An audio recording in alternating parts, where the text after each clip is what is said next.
Olá pessoal do Arena Apologética, você estava achando que eu não ia falar, né, sobre a fala do Cervelli? Se você estava achando, você se enganou. Estou aqui para falar.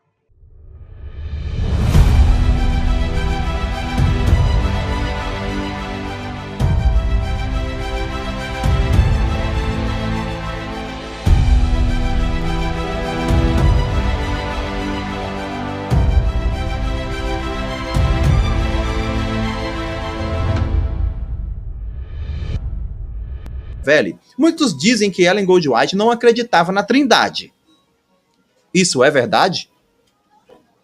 Então, essa é uma pergunta muito importante e muito interessante, né? Porque hoje nós temos um grupo de dissidentes da Igreja Adventista que eles clamam querer voltar ao adventismo histórico, que não acreditava na Trindade. Então, isso, de certa maneira, é verdade. Os pioneiros adventistas, a maior parte deles não cria na Trindade. Então, nós temos um ambiente nos Estados Unidos, quando começou a Igreja Adventista, que era um ambiente antitrinitariano. Por quê? Porque se via a doutrina da Trindade dentro do contexto de doutrinas vindas diretamente da Igreja Católica. E você tem, no caso, a sociedade americana fundada por pessoas que estão fugindo da perseguição religiosa na Europa. Então, eles têm esse forte sentimento anticatólico, antitrinitariano.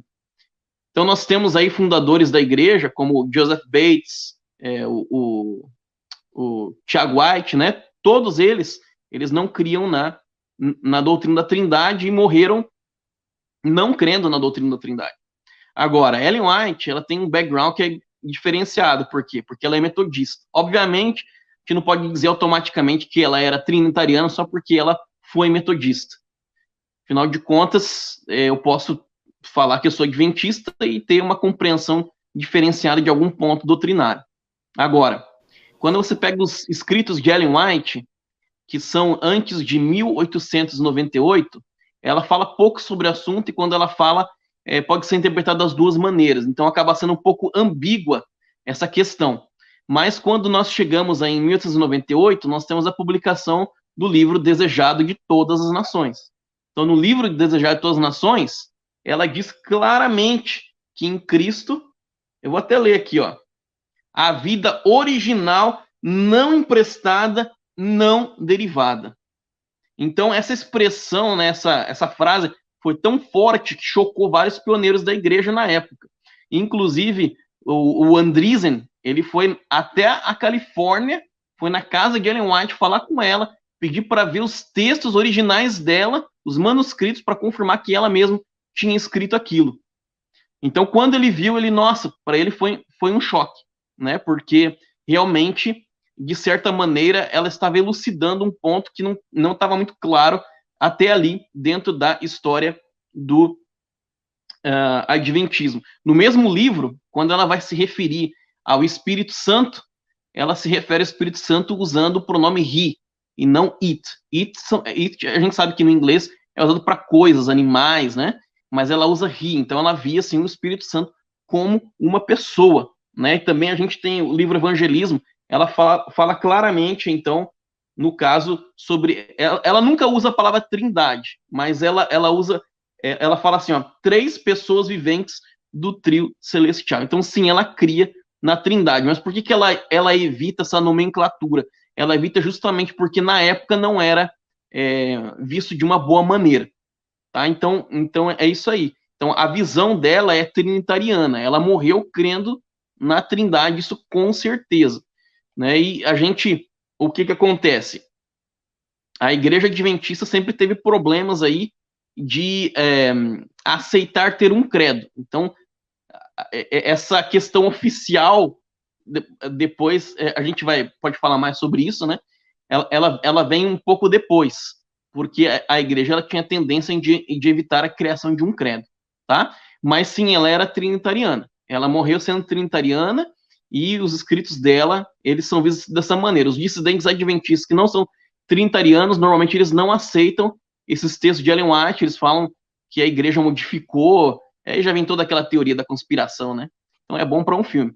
mas todo dissidente antitrinitariano da igreja é bem-vindo a vir nos Estados Unidos e requisitar para ver o texto original da mão dela, né, com a caligrafia dela, como fez o Andreessen. Vocês puderam ver, o Rodrigo Cervelli de fato não disse que Ellen G. White morreu sem crer na Trindade. Isso foi um equívoco meu. O que ele disse foi que o esposo dela não acreditava na Trindade e morreu sem acreditar na Trindade. O detalhe é, como que era esse lar? Um acreditava num Deus que é trino e o outro acreditava num Deus que não é trino.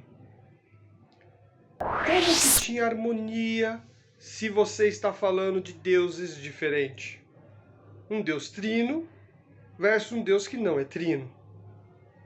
Como que pode o esposo da Ellen G. White não acreditar na Trindade e pelo que eu entendi aí, até inclusive questionava se isso de fato era divino, era de Deus ou era do diabo, com uma profetisa que fala em nome de um Deus trino? Como que ficaria a harmonia disso, desse lar? Então, Rodrigo Cervelli, quero dar uma sugestão. Vocês podem fazer aí na Arena Apologética, com certeza o Elton Maia vai aprovar, de vocês fazerem, você, o Azenilton, pode chamar aí algum outro, e fazer um direito de resposta e explicar os textos que nós falamos e trazer aí, então, outro ponto de vista e mostrar aonde de fato nós estamos errados no posicionamento que colocamos. Nós apenas apresentamos o livro e vocês podem mostrar um contraponto. Então fica aí aberto para vocês fazerem um evento em resposta à Nicéia. Vai ser legal. Então, eu te peço desculpa, Cervelli, porque eu confundi aí o que você falou. E eu agradeço a todos que acompanharam hoje essa live e compartilhe esse vídeo e também compartilhe aqui esse meu pedido de desculpa ao Rodrigo Cervelli. Tá certo? Um grande abraço, meus amigos. Até a próxima. Tchau, tchau.